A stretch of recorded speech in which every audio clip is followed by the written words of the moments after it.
ورجعنا لحضراتكم واخر فقره حواريه، وزي ما قلت لحضراتكم في المقدمه انه دي فقره مهمه جدا اللي هنتكلم فيه. حاجه ممكن تتسبب في انه ناس تتطلق، وناس ما تكونش حابه تكمل مع حد، وناس تبقى متضايقه جدا جدا ويقول لك اصل حاجه ملهاش علاج. هل لسه احنا في 2020 وفي حاجه ملهاش علاج غير كورونا؟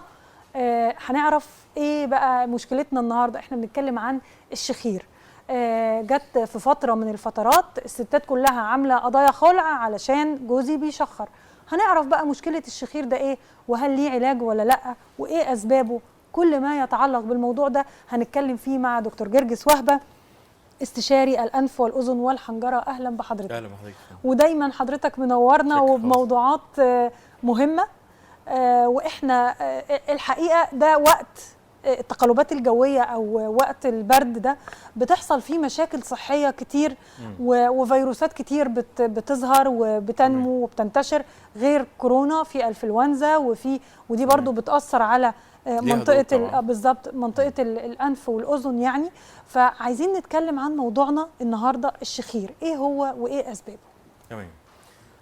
تعريفه: الشخير هو اصدار صوت اثناء صوت النفس اثناء النوم. تمام. باختصار هذا الصوت بيحصل نتيجه لخلل في مرور الهواء في الجزء العلوي من الممرات التنفسيه.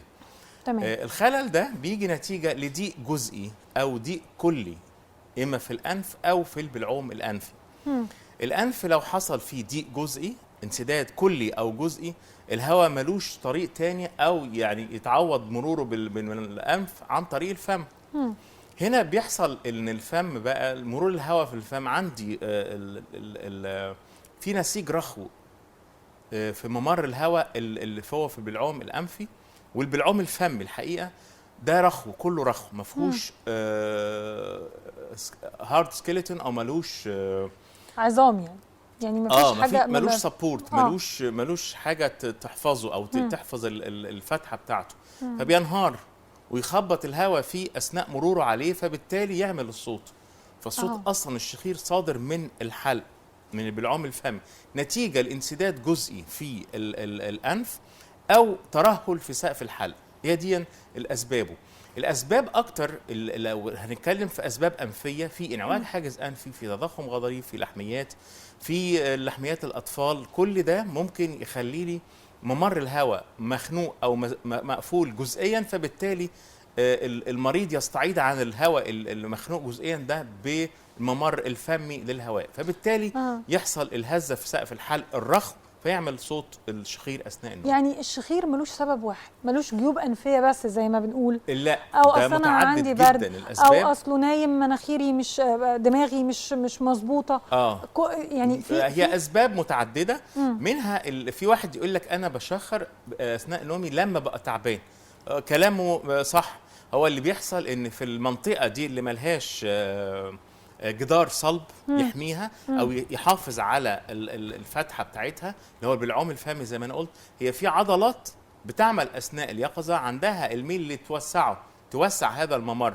اثناء النوم العضله دي لا تعمل، مع الاجهاد لا تعمل خالص، يعني تبقى صفر تقريبا، فينهار الجزء ده، فيحصل الشخير. لما يقول انا فعلا كنت تعبان فعشان كده شخرت، هو كلامه منطقي. العضله دي المفروض تكون شاده شويه، واثناء النوم تكون شاده نسبيا، بتنهار خالص لا تعمل، فيحصل انهيار للجزء ده. فالهواء يعدي على نسيج رخو ومخنوق، فيصدر صوت الشخير اللي بتعرف عليه. ايه اكتر الاسباب انتشار يعني للشخير؟ يعني اول ما حد يقول لحضرتك انا عندي مشكله، انا بشخر ومش عارف اعمل ايه، ومراتي متضايقه او الناس متضايقين مني، او انا مش عارف حتى اتنفس كويس. في ناس بتقوم من النوم علشان مش عارفه تتنفس كويس. دي مرحله ثانيه. تمام، كلام حضرتك سليم جدا. الاسباب انتشارا، اكتر اسباب انتشارا هو السمنه. الشعب المصري ما شاء الله السمنه دي حاجه تانية خالص. لا ما هي السمنه هو اكتر اسباب الشخير. ما هو ده اللي بيعمل كده، اللي بيعمل ترهل في سقف الحلق، يرسب الدهون في الرقبه. ما هي زي ما الدهون بترسب تحت الجلد في البطن والارداف وكل المناطق، هي برضو الرقبه بترسب دهون. فده برضو بيساعد على الممر الهواء يبقى مختل. فالسمنه هي اكتر الاسباب، اكتر الاسباب شيوعا للشخير هي السمنه. الحاجه الثانيه هو والتاني حاجه ترهل سقف الحلق. في بعض الناس بتلاقي سقف الحلق الرخو اللي احنا بنبص في المرايه ونلاقي بتتدلى منه حاجه اسمها اللهاه، ده بيبقى يعني في ترهله بزياده خالص. الترهل ده هو اكتر الاسباب. طب الترهل ده بيكون نتيجه ايه؟ يعني حاجه برضو اسباب مرضيه ولا برضو زياده الوزن؟ ممكن الالتهابات المتكرره، وممكن احتقان المكان ده يخليه بزياده ووزنه يزيد الاحتقان المستمر. الاحتقان اللي بيجي بشكل متكرر، او نفس السمنه برضو ممكن تخليه مترهل بشكل دائم. بشكل دائم. يعني السمنه مش يعني السمنه مرض، مش مجرد عشان الشكل يبقى كويس او عشان نقدر نلبس كويس او عشان نقدر نتحرك كويس. موضوع كبير السمنه ممكن تاثر في حاجات كتير جدا جدا. وظائف الجسم كلها بتختل من زياده الوزن. يعني معلومه انه ليها ربط بالشخير، ليها ربط بالشخير. لا طبعا دي اكتر الاسباب شيوعا. يعني اكتر الاسباب شيوعا للشخير هو السمنه. وكتير من المرضى اللي بيشخروا اثناء نومهم لو نجحوا انهم يخسوا بشكل ذو قيمه، يعني مثلا لو واحد وزنه 80 كيلو مثلا وطوله مثلا 160، لو عرف يخس 20 كيلو لا تختفي تماما شكوى الشخير. ازاي 80؟ يعني ده 80 يعتبر مش تخين يا ما هو نسبيا، انا بتكلم مساله نسبيا. يعني هو لو طوله يعتبر مش تخين. ما هو لو طوله مثلا 160 لا هيبقى اوفر ويت، هيبقى ال 80 دول بالزبط. كتير عليه على طوله يعني. فهو لو عرف يخس الوزن الزايد بتاعه بغض النظر الاوفر ويت اللي عنده، لو عرف يخسه ممكن يبعد المشكله او يعالج المشكله. تعالج تماما يعني. كل الاوفر ويتس لو خسوا، الاوفر ويتس اللي بيشخروا نتيجه للوزن الزايد ده لو خسوا كويس هينجحوا في علاج الشخير. طيب في حاجه تانية اللي هي الجيوب الانفيه. يقول لك انا بس بشخر عشان الجيوب الانفيه ملتهبه وعشان احنا دلوقتي وتغير الفصول فمأثره عليا. الجيوب الانفيه سبب اساسي برضو ولا لا؟ سبب موجود، مش هو الرئيسي او الاساسي، لكن هو اللي بيحصل ايه اثناء نوبة الحساسية أو نوبة الحساسية أو التهابات الجيوب الأنفية.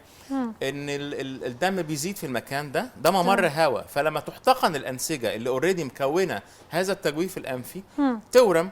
تحتقن يعني تورم، تتملي دم بزيادة شوية. فلما تتملي دم هتبقى على حساب ممر الهواء. ممر الهواء هيبقى مخنوق، أي برضو نسيج رخو موجود هيتهز هيعمل شخير. تمام. الحاجة الثانية ان ده بيتقفل جزئيا، فبيستعيد عنه المريض بالتنفس من خلال الفم اللي هو فيه سقف الحلق الرخو اللي هيتهز. فدور الجيوب الأنفية والحساسية والتهابات الجيوب الأنفية هي اللي بتخلينا اللي خلي المريض يشخر. نعمل ايه يا دكتور؟ اول ما الناس بتشوف حضرتك على الهوا معانا الاتصالات ما بنعرفش ان احنا نوقفها. معانا اتصال تليفوني من عاطف الفيوم. اهلا يا عاطف. ايوه السلام عليكم. عليكم السلام. اهلا بيك. الدكتور معاك. اتفضل الدكتور معاك. ماشي دكتور، صباح الخير. صباح النور يا فندم. حضرتك كان عندي ابني وهو صغير، عملت له عمليه اللوز. تمام. فهو دلوقتي كبر في اولى كليه. تمام. صوته تخين. صوته تخين. جبت له علاج كذا مره وكشفت عليه برضه ما فيش. لا علاج ايه للصوت التخين؟ والله انا فاكر العلاج بس هو يعني ما فيش نتيجه. هل العمليه هتكون مأثره عليه؟ هو صوته تخين ولا مبحوح؟ ساعات تحس ان هو منبوح كده. ما طيب هو ده لابد انه يفحص. والصوت مصدر الصوت عندي هو الحنجره.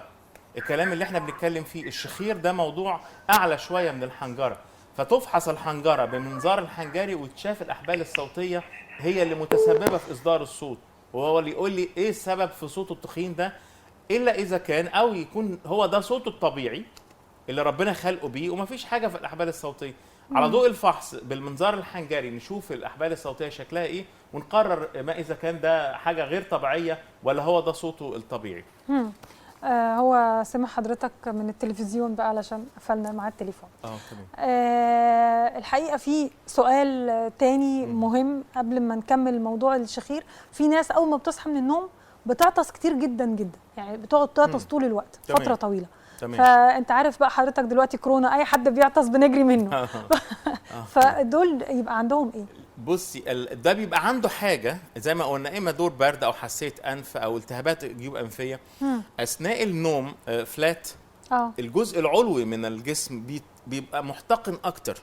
احنا مع الحركه والمشي والرايح والجاي الدم سهل جدا ينزل للقلب، اللي هو الدم الوريدي ينزل، يبقى تصريفه سهل.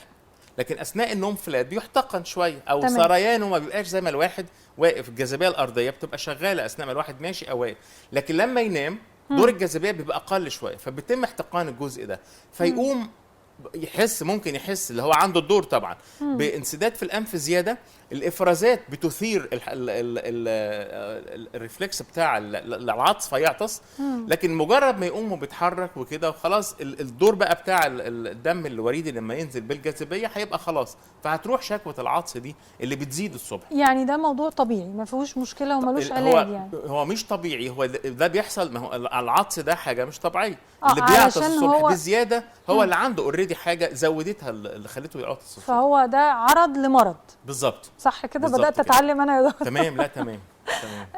نرجع لموضوعنا واللي هو الشخير.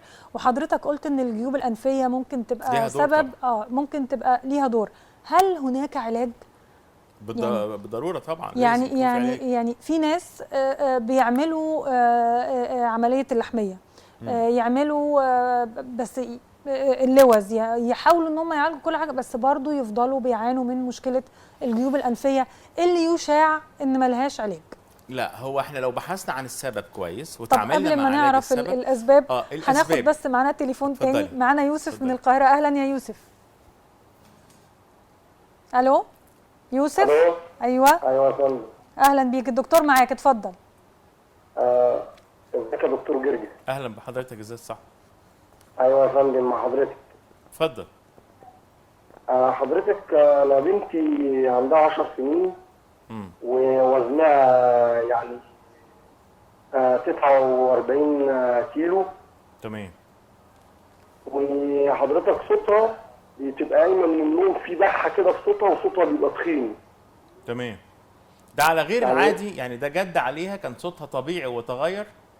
لا، هو صوتها ده طبيعي من زمان. بيبقى تخين، بس بيبقى بتقوم من النوم في بحه في صوتها. لكن بعد بقيه النهار الدنيا كويسه والصوت كويس. يوسف. ايوه مع حضرتك. الدكتور بيسأل حضرتك انه طول اليوم البنت بيبقى صوتها عادي، بس فترة الصبح بس اللي بيكون في عندها مشكلة. يبقى برضه كده هو. لا الحقيقة مش سامعينك يا يوسف، ممكن تقعد في مكان تاني بس او تتحرك شوية بالتليفون؟ على كل هو يعني بتقوم من النوم صوتها. طب ممكن تسمعنا بقى من التلفزيون؟ اتفضل. كلنا بنقوم من النوم صوتنا متغير نسبيا بالزبط. او في تخن شويه كده. مش ده الصوت يعني. برضو احنا لنفس الاسباب اللي قلناها، لما مع النوم فلات وكثره الصمت بيبقى في بتريح الاحبال الصوتيه. مفيش ما بيتكلمش اثناء لما بيقوم اول ما بيبدا يتكلم ضروري يبقى في تغير نسبي في الصوت. ثم بعد كده زي ما قلنا برضو مع الحركه والمشي والوقفه الجاذبيه الارضيه بتشتغل، اي احتقانات في الجزء العلوي من الجسم بتقل، فبالتالي يرجع الصوت لطبيعته. اما اذا كان هي صوتها على مدار اليوم متغير على غير العاده، برضو تبحث وتتشاف الاحبال الصوتيه. قد يكون ده صوتها الطبيعي برضو زي ما قلنا، او قد يكون عندها حاجات من زمان وما خدوش بال يعني مش ما فكروش يفحصوا الاحبال الصوتيه. ولو في نتوءات بتغير الصوت بس بتعمل البحه اكتر من تخن الصوت. اي اورام اي حاجه تطلع من الاحبال الصوتيه بتعكس تغير فظيع في الصوت حتى لو صغيره جدا. فعلى ضوء الفحص برضو هيتم التعرف على السبب وبالتالي علاجه. يعني هي محتاجه تفحص لو لازم. المشكله طول اليوم. لكن لو المشكله الصبح بس ممكن تبقى طبيعيه. ده كلنا كده طبعا. تمام. نكمل بقى في موضوعنا يا دكتور. تمام. زي ما احنا قلنا حساسيه والتهابات الجيوب الانفيه طبعا ليها دور، لانها هي بتاثر اصلا على الصوت، وده ممر هواء يعني. الهواء معدي ليل نهار في المكان ده. لما زي ما قلنا اثناء النوم تزداد احتقانها، فيتخنق ممر الهواء جزئيا، فيحصل يصدر صوت من ممر الهواء ده اللي معروف باسم الشخير. تمام. معنا ابراهيم من البحيره. ابراهيم. السلام عليكم. عليكم السلام. اهلا بيك، الدكتور معاك، اتفضل. لو سمحت يا دكتور. اتفضل. انا كنت عامل في 2009 عمليه في الجيوب الانفيه، عمليه في حاجز الجيوب الانفيه. عمليه حاجز وجيوب انفيه؟ اه. تمام، اتفضل. تمام. وطبعا عندي حساسيه مزمنه يعني بنشتكي منها من عندي تقريبا 10 سنين. تمام. ودلوقتي بنستعمل اوكسيميت في فصل الشتاء طوالي، بنحط من مره ل4 مرات في اليوم. طب انت فاكر ما نقدرش العمليه نستغنى عنه. الحاجز الانفي تقاوم ايه اللي اتعمل في الجيوب؟ هل تم استئصال غضاريف مثلا او أيوة. لحميات؟ هو كان في حاجز عوديات في حاجز الجيوب الانفيه. كويس. وعملت العمليه دي في 2009. وتم تصليحه، يعني تم تقويم الحاجز او استعداله. تمام. كويس. عمل ايه تاني في العمليه؟ الجيوب الانفيه. ودلوقتي بنستعمل اوكسوميت يا دكتور، ما بنعرفش لا ننام ولا نقعد ولا ما الاوكسمنت ده ما تقعدش تستعمله عمال على بطال، ده زي الاوتريفين والحاجات القابضه اللي احنا مش بنحب نستعملها بشكل متكرر وبشكل كتير تمام. يعني. هو ليه علاج؟ طب نعمل ايه يا دكتور؟ بص حضرتك طيب بتعمل حضرتك اشعه معلش يا دكتور، احنا هنجاوبك يا ابراهيم. اسمعنا، تابعنا من التلفزيون، هنجاوبك لكن هنروح لفاصل، وبعد الفاصل نرجع نجاوب ابراهيم. استنونا.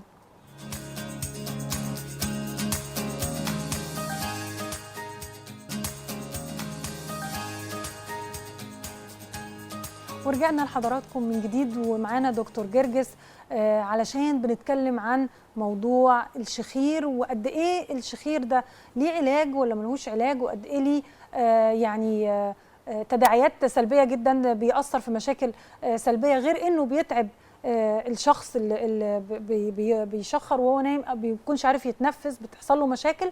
هنعرف في علاج ولا لا؟ احنا لسه ما عرفناش يا دكتور. اهلا بحضرتك من جديد. اهلا بحضرتك. عايزين نعرف في علاج للشخير ولا ما فيش علاج للشخير؟ ضروري زي ما قلنا بنوجه علاجنا للسبب، يتشخص المريض كويس ويتعرف ايه ال السبب في خنقه ممر الهواء. تمام. من اول ترطوفه المناخير لحد بدايه الحنجره، كل الممر حضرتك قلت العلوي سبب ده اساسي السمنه. اول حاجه تمام. الاكثر شيوعا هو طيب السمنه. في ناس رفيعه وبرضه عندها المشكله تمام. دي. دول عندهم الاسباب الاخرى للشخير زي ما احنا قلنا. الاسباب الاخرى زي ما قلنا حاجات في الانف والحاجز انفي، وفي تضخم غضاريف، في لحميات. كل ده يتم التعامل معاه حسب ما هو موجود بموجب عمل اشعه مقطعيه، بتشاف ممر الهواء كله من اول ترطوفه الانف لحد خلف الانف تماما، يتضح السبب ده من خلاله ان وجد يعني سبب بيأثر على الشخير، يتم التعامل معاه ويتعامل. ترهل سقف الحلق احد الاسباب الاخرى. ترهل سقف الحلق ده وجود اللوستين ان وجدت، يعني كل ده يقع في ممر طعام وممر هواء، الاثنين دول ده اسمه البلعوم الفمي. برضو الاسباب هنا شائعه جدا اكتر من الاسباب الانفيه. الاسباب الحلقيه دي اكتر من الاسباب الانفيه. برضو لو تم التعامل معاها بيتم في جراحه بتتم في المكان ده، بتوسع ممر الهواء وبتخليه مشدود، مفيش اي ترهلات، وساعتها الهواء يعدي بشكل ناعم سواء اثناء نوم او صحيان، وبالتالي المريض يعالج تماما، بس زي ما قلت حسب سببه. المرحله الثانيه بقى اللي هي الاكثر بتشكل مشكلة أكبر، هو خنقة قفل ممر الهواء أثناء النوم. دي مرحلة تانية، لو أهملت الأولى بيخش في مرحلة تانية إنه يتقفل خالص ممر الهواء أثناء النوم. طبعا المريض مش متبنج، هيصحى، فيصحى كل شوية، كل ساعة كده يصحى وياخد نفسه، تتشد العضلات بتاعه اللي بتوسع الحلق، فياخد نفسه بشكل مريح وبعدين يخش في النوم تاني وهكذا. الاون اند اوف ده في السليب، النوم المتقطع ده بيخلي صحيانه طبعا مش مركز وعنده ميل للنوم اثناء النهار. فده برضو لازم يتم التعامل معاه على المستوى ده، ويتشاف السبب كويس جدا، ونشيل الجزء اللي هو مترهل او اللي قافل ممر الهواء او اللي بيتسبب في قفله خالص، ويتم التعامل معاه بالشكل حسب سبب. تمام. هنكمل في موضوع الشخير ولكن بعد التليفون. فضل. ام عمر من الدقهليه. اهلا يا ام عمر. الو السلام عليكم. عليكم السلام. اهلا بيكي. الدكتور جرجس معاك، اتفضلي. ماشي. لو سمحت يا دكتور، انا عندي ابني عنده شهر دلوقتي، من تاني يوم او ثالث يوم في الولاده على طول كان في صوت شخير في مناخيره، ودايما صوت شخير من مناخيره. عنده كام سنه بتقولي حضرتك؟ عنده شهر. عنده شهر بس. شهر واحد. طيب ايوه تمام حاضر. انا من تاني يوم او ثالث يوم لاحظت ان هو لما بيجي يعيط بس بيبقى في صوت شخير كده. حتى وهو صاحي، يعني الصوت بيصدر وهو صاحي. وهو بيعيط اكتر بيبقى فيه صوت شخير وهو بيعيط، ودايما بحس ان نفسه بيقف اثناء الرضاعه، بيبقى عندنا مشاكل في الرضاعه وكده. ضروري طبعا. حاضر. تمام. سؤال تاني لو سمحت يا دكتور. في سؤال عندي طفل تاني 2 سنين، لقيت دم نزل من ودنه اكتر من مره. دم نزل من ودنه؟ عملتي ايه؟ ودينا لدكتور الاطفال بتاعه، قال ان طبلة الاذن كويسه، لكن مش عارفين ده سببه ايه. لا، لو طبلة الأذن كويسة ده شيء رائع، لكن بينزل دم وطبلة الأذن سليمة ده ممكن يكون اتخبط، هرش، بيهرش في متعود يهرش في ودانه. لا هو عنده سنتين يا دكتور، يعني لسه سنه صغير، ان هو مش يبقى أنا بيدخل. ما عندكيش مشكلة في ظل وجود طبلة سليمة، ما تقلقيش خالص خالص طالما شافها دكتور الأطفال. بس أفضل دكتور الأنف والأذن هو اللي يفحصه بالمنظار لا ويقول هو لك فيه دكتور إيه. الأطفال. لا، افضل دكتور انف واذن يشوفه. دم من الاذن ده مش حاجه بسيطه، قد تكون الطبله هيبقى المصدر بعد كده. لو الطبله فيها ثقب او حاجه او التهاب المزمن او المتكرر في الاذن ممكن يعمل لي نزيف من الانف بشكل متكرر. ايوه من كان على الأذن. طول يا دكتور. لا، يتشاف. عنده التهاب في يتشاف الأذن يا فندم على طول. لابد يتشاف عن طريق دكتور الانف والاذن افضل من اي حد تاني، ويقرر لك ايه مصدر النزيف من الاذن ده، ويتشاف كويس ويتم علاجه ان شاء الله. تمام. تمام. شكرا يا ام عمر. اسمعينا بقى من التلفزيون. تمام. بالنسبه لابنها اللي عنده شهر، الرضع بقى معظمهم الرضع معظمهم بيكون لم يتم التطور الكامل بعد في الممار الهوائي، دي حاجه، فبتبقى الدنيا فيها برضو خنقه جزئيه، فمعظمهم يعني الطفل الرضيع معظمهم يشخروا بشكل مش هقول طبيعي، لكن جزء كبير منهم بيشخر، لكن ما بتبقاش حالات مرضيه. مع التطور والنمو الامور بتبقى احسن. لو عنده شويه احتقانات زياده، وده التعرض برضو بتاع الاطفال الرضع لنزلات البرد بيبقى اكتر بكتير قوي، لان مناعته لسه لم تتكون او غير متطوره بالشكل المطلوب، فيجي له التهابات متكرره وشويه، والبرد ده يجي له بشكل متكرر فيتخنق ممر الهواء فيشخر. ما هي بتقول حتى وهو بيرضع برضو بتبقى عنده مشكله في طبعا. في ما هو بصي اثناء الرضاعه برضو هو نفسه بيتوقف نسبيا، فبعد كده بيسيب الصدر امه او الببرونه اللي بياخدها، فبيلقف النفس بشكل سريع شويه، فيحصل الصوت ده يصدر الصوت ببساطه. طيب احنا كان قبل الفاصل معانا ابراهيم من البحيره، وحضرتك كنت بتقول له اللي هو عامل عمليه الحاجز الانفي وفضل مستمر على انه بياخد القطرات اللي هي حضرتك قلت لا القابضه اللي هي ما يفضلش ان احنا نمشي عليها خالص. هي بالظبط. هو يعمل ايه؟ حضرتك كنت بتقول له يعمل اشعه مقطعيه تقريبا. مبدئيا الكشف، على ضوء الكشف اشوف العمليه اتعملت ازاي، ايه تاني المتسبب، اذا كانت اتعملت صح غالبا هتكون اتعملت صح، ايه تاني المتسبب او اللي خلى فيه استمراريه للشخير ده. فبالتالي انا عايز يا اما يعني يتفحص، طبعا دي اول حاجه لازم يتشاف كويس قوي. هو قال عنده كمان حساسيه مزمنه في ليها دور، ساعات بتضخم غضاريف الانف، بتخليها ورمانه يعني، بيبقى على حساب ممر الهواء، بيبقى ممر الهواء مخنوق جزئيا برضه، ده احد اسباب الشخير اللي احنا قلناها في بدايه الحلقه. تمام. فلازم يتشاف، دي نمره واحد. الحاجه الثانيه احنا بنلجا لها، بنعمل اشعه مقطعيه بالكمبيوتر، بنشوف من اول ممر الهواء الانفي ده لحد اخره ايه اللي قد يكون متسبب. بفحص الحلقه برضه هنعرف اذا كان مترهل، اذا كان في لوستين كبار، اذا كان في قاعده اللسان كبيره، كل ده هنشوفه من خلال الفحص والاشعه، وعلى ضوء الكلام ده يتم العلاج. طبعا زي ما قلنا نوجه علاجنا للسبب، وبالتالي هيبقى الدنيا ضروري المشكله هتتحل باذن الله. انا شايفه ان كل مشاكل الشخير تتحل بالجراحه. جزء كبير منها بتحل بالجراحه. مفيش احنا زي ما قلنا مفيش علاجات يا دكتور، السمنه يعني السمنه علاجات، حاجات لطيفه كده. ده لما تجيله وقتيا، لما يشخر بشكل وقتي كده، زي ما قلنا لو عنده شويه احتقانات في الانف، برد، حساسيه، بنعالجها. الانسجه المتضخمه نتيجه لحساسيه الانف او التهاباتها بنعالجها طبيا مبدئيا، يعني قد تعالج بقى مشكله الشخير معاها اذا كانت هي السبب. لكن الشخير الدائم اللي هو يعني مهما خد علاجات ما بيتحسنش، او يعني السبب دائم وموجود بشكل سبب تشريحي يعني ايه، في خلل في تركيبه الممر الهواء ده، فبنتدخل جراحيا طبعا، ما قدامناش تاني. لو تخين لو سمين يعني جسمه تخين، لو خس هننجح في العلاج من الشخير، اللي هي جزء كبير من زي ما قلنا العلاج نسبة كبيرة جدا. بيتحسنوا وبيبقوا كويسين لو وزنهم نقص. تمام. ولو ناموا بشكل كويس، يعني رقبتهم تبقى مرتاحه وهم نايمين، بحيث انه يدوا مساحه لان هم يتنفسوا بشكل كويس. تمام. هو ده بيحصل ايه؟ يعني بيقول لك انا جوزي مثلا بينام جنبي، من بعد اللي رقبته الشخير بيروح. هو مش الفكره في كده، هو صحته، هي صحته. العضله اللي هي كانت بتنهار وقفلت ممر الهواء جزئيا بتصحى، العضله هي كمان بتنشط شويه، فممر الهواء بيفتح. فبالتالي الشخير بيروح. مش بس وضع الرقبه طبعا ليه دور ما قلناش، بس هي لما عدلت له رقبته هو صح. اليقظه دي بتخلي العضله تنشط وتوسع بالعوم الفمي، وبالتالي النفس يبقى مريح اكتر. يعني انا برضو هرجع تاني للجيوب الانفيه سريعا علشان قبل ما نختم فقرتنا. الجيوب الانفيه حاجه مزمنه. كل مرضى الجيوب الانفيه بيقولوا ان ملوش علاج، ملهاش علاج. يعني هم كلهم تعبانين، وبالذات في الفترة دي فبتكون عندهم المشاكل أكتر جدا، فالشخير بيزيد فالمشاكل بتزيد. حضرتك طبعا عارف. فهل هناك حل أو علاج للجيوب الأنفية ولا لأ؟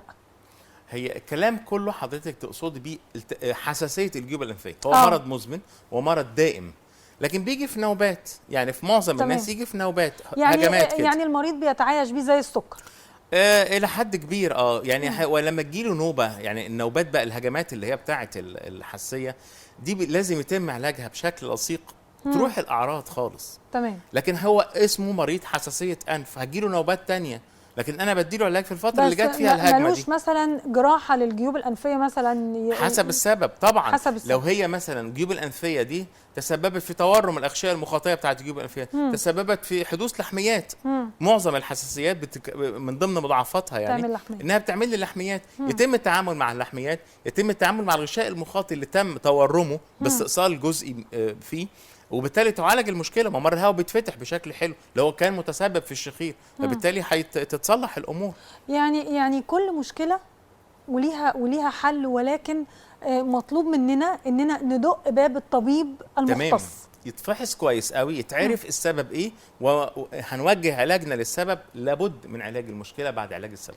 بالنسبه لكورونا يا دكتور، وسؤال اخير جدا، نعمل ايه حضرتك يعني دلوقتي؟